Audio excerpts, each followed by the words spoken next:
Now we're going to talk about the concepts of health and disease. So if I draw a circle up on the whiteboard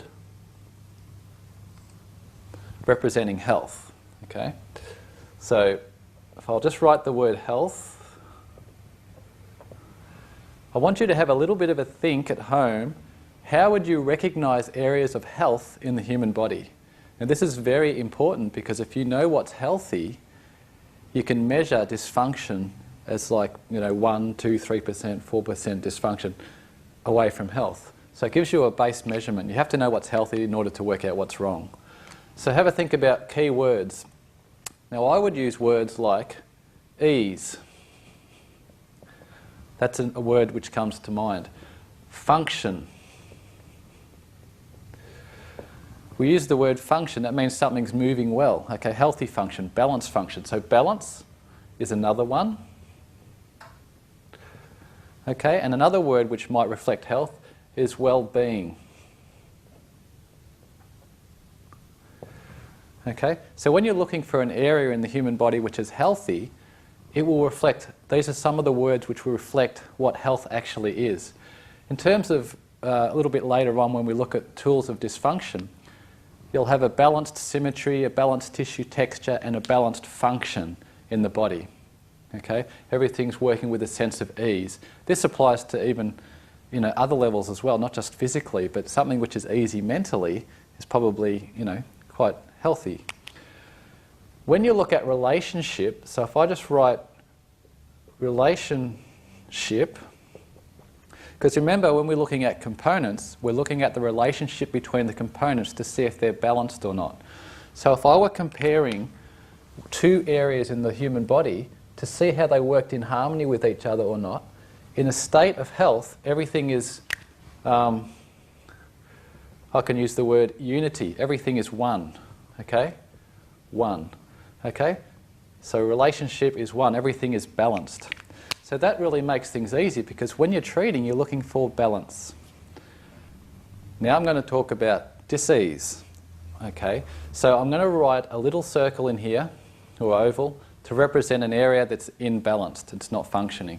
So now think of words that represent dis-ease. Health is ease, imbalance shows dis-ease. We also throw this concept of dysfunction around. So we have dysfunction rather than function. Okay? I suppose you could use the word imbalance rather than balance.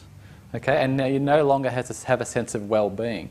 So now instead of, when you look at relationship, so I'll just write relationship up on the board. We now have a separation from health.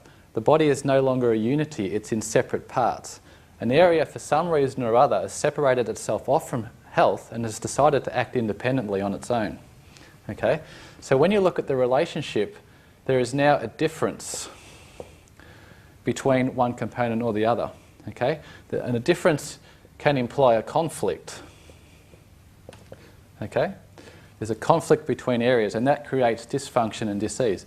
And that basically sums up the illness. The interesting thing is, this makes assessment really easy, generally speaking, is because rather than us focusing on details and trying to work out what everything's doing, all we need to do is check the relationship between areas. We determine where the major areas of difficulty or difference are.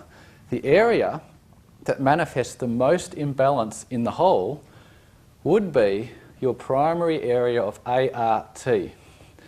Now, I'll go into ART in a little while, but basically that means you have asymmetry, range of motion abnormality, which is technically quality of motion abnormality, because quality indicates function.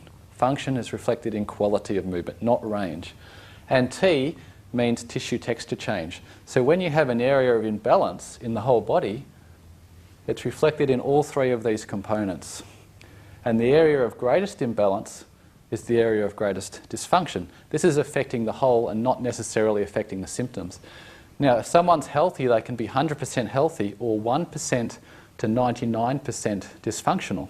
Obviously, a person can't be 100% dysfunctional or they wouldn't be here. So what we're trying to do with the general assessment process, work out the area of greatest difference.